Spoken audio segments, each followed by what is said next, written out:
Olá, bom dia a todos! Nós chamamos esse momento de obras póstumas, os escritos de Kardec, e o intuito é, de maneira muito rápida, trazer as informações contidas nesse livro. O capítulo de hoje é a tiara espiritual. Kardec faz, então, um relato do que teria acontecido no dia 6 de maio de 1857, na casa da senhora Cardone. Ele conta, então, que àquela época alguém teria dito que possuía um talento notável para ler a mão. E ele nunca acreditou que a leitura da mão, as linhas da mão, pudessem de fato ter algum significado. Mas ele pensou que pudesse ser, para determinadas pessoas dotadas de vista dupla, um meio de estabelecer relações que lhe permitissem, como sonâmbulos, por exemplo, chegar a coisas verdadeiras. Então, a senhora Cardone o convidou para visitá-la e ele aceitou o convite e ela fazia a leitura da mão. E Kardec então relata o que ela teria lhe dito naquele momento. Segundo ela, Kardec teria nascido com grande abundância de recursos e de meios intelectuais, uma força extraordinária de julgamento, que ele sempre tinha sido propenso às ciências morais, ao amor da verdade absoluta, amor da arte definida, e disse ainda que ele tinha um estilo com número, medida e cadência, mas às vezes esquecia a precisão pela poesia. Como filósofo idealista, ele se sujeitava, à opinião de outros. Como filósofos, crentes, cientistas, às vezes, uma necessidade imperiosa de aliviar, de consolar, de socorrer. E então, ela disse ainda que via em Kardec o sinal da tiara espiritual.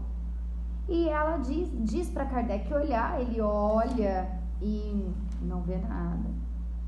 E ele pergunta para ela, mas o que é então uma tiara espiritual? Ele vai ser um papa, por exemplo?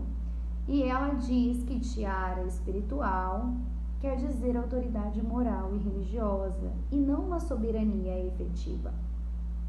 Kardec diz que tudo isso que ela falou, há muitas verdades, mas há alguns problemas, como por exemplo o que ela menciona da poesia, já que ele não era muito aficionado à poesia, ele não escrevia poesia de fato, E então, Kardec diz que fica muito tempo sem ver essa mulher e depois de uns 8 anos ele a encontra e ela retoma, tá vendo?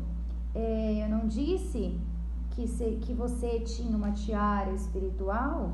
Você a realizou. E aí ele pergunta, mas como assim?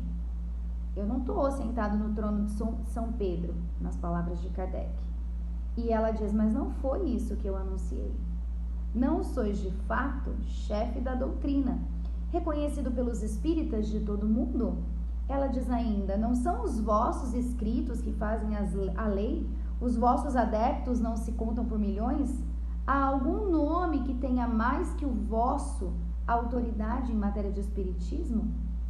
Em resumo, tendes conquistado sem procurar uma posição moral que não há quem te possa tirar, porque quaisquer trabalhos que se façam depois de vós, ou concretamente convosco, não vos roubarão o título de fundador da doutrina.